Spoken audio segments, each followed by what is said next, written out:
چو پیر داری در بام درت زود برمیگردم.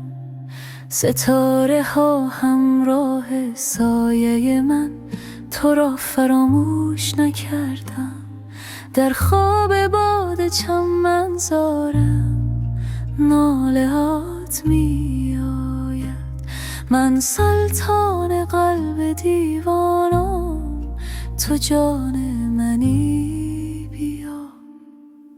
به تار مویت زولانه شوم، به شمع رویت پروانه شوم، به هر ادایت دیوانه شوم. تو گر نباشی جان را چی کنم؟ زود برمیگردم. ای ناز نازی نازدانهای من، سلطان قلب دیوانه من. منتظرم باش تا آمدنم، ای اندلی باغ و چمنم. سر و صنوبر زیب چمنم، بوی عطرت در هواست. در تن شب نام تو میخوانم، تا طلوع سار ما.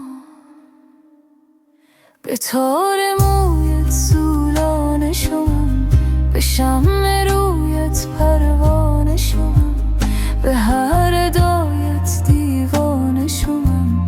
تو گر نباشی جان را چی کنم؟ زود برمیگردم. به ملک مردم آواره شدم، فراری کابل بیچاره شدم. تنهایی تنها یک باره شدم، ولی عشق تو مرا نگه داشت. گفتی میایم آخر ببرت، ای جان عاشق قربان سرت.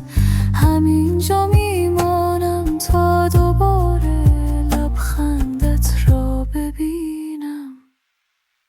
به تار مویت زولانه شوم، به شمع رویت پروانه شوم، به هر ادایت دیوانه شوم. تو گر نباشی جان را چی کنم؟ زود برمیگردم.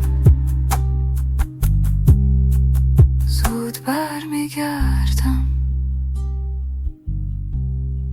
زود برمیگردم.